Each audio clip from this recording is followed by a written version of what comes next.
This is TWiT. So this is the Mix 2. Earlier this year, we looked at the Mix 1, the almost bezel-less phone from Doogee. And it was bezel-less like top and sides, and then it had the big chin. Yes. And now it seems like phones are instead they're balancing it a little bit, less bezel on the bottom, but a little more on top.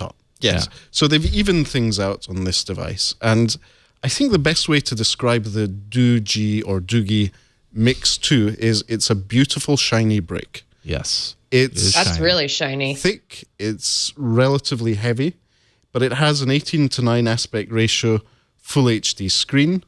It's running a MediaTek Helio P25 chipset with 6 gigabytes of RAM and 64 gigabytes of storage. Just as with the Honor handset, it has a dual micro SIM or nano SIM tray slot, which can be expanded with micro SD.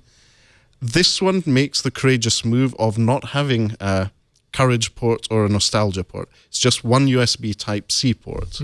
So, interesting move from Doogee, who includes a dongle in the box. Okay. It's nicely finished, mirrored back.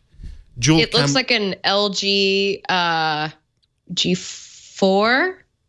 Oh. The same shape? Yeah, kind of like squared off, but a little bit of arc. Yes. Yeah, like a hint of arc on the top and bottom. Let's take the screen protector on the back. Father Robert would not like this part. Father Robert, look away. Sorry, Padre. Oh, but look, it's going to be beautiful. Oh, look at that. Look at that. For the moment, It's like a brand new phone. Totally. There are no finger marks for the moment. This will change in a second. In gold, this is beautiful. Oh, dear. Padre has just arrived. He's staring at us menacingly. He's giving me a dark look. Sorry. I am conscious of my decision.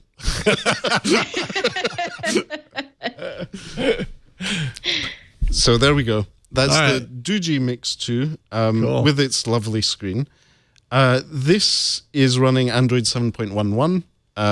It's very lightly skinned, or it's a very lightly changed version of Android from Google's AOSP with a few color points.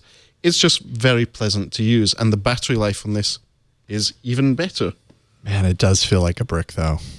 And I think, I think at this point I'm so used to kind of the more rounded edges that something like this feels really sharp to me on some of the edges here. Like there's a little bit of chamfered edges here, but the transition feels sharp on my hands, and it feels a little old school in that regard. You know what I mean? But for users, I think Doogee are aware that this is... There you go. I didn't take long. It's already covered in fingerprints. Wow, look how quickly that goes. I mean, yeah, there's just no saving a design like this. But what Doogee have done is also include a lot of features that people will want. So the battery life is excellent. Yeah. The camera for this price range is very good. So the dual camera on the back is just the same as the Honor 7X. Dual normal sensor and depth sensor one with dual LED flash. The fingerprint scanner is on the back, just under the cameras. But if you turn it around on the front, it has a dual selfie camera. Oh, yeah. No flash here, but for the selfie people, you can have that blur effect thanks to... Are you serious? Yes. For the front? Flo, this is made for the Snapchats, WeChats, Instagram generation. Would Snapchat even take it? Like, Snapchat can't even take advantage of a dual camera. That's the thing that boggles my mind. So it's interesting that these OEMs and ODMs are going ahead and doing the crazy stuff, like dual selfie cameras. Well, I wonder if Snapchat will be able to take advantage of dual front-facing cameras with the changes that are happening with 8.1 that are allowing, third-party apps, camera apps to tap into the camera API. I imagine that would benefit in just that scenario. Once it's on 8.1, of course, which this is not. Matteo, how much is this phone? I'm curious because the USB, the whole missing a headphone jack. Yeah. So this is £150 approximately. So you're looking at less than $200. Yeah. And the 4,000 milliamp hour battery, I think, is a big selling point.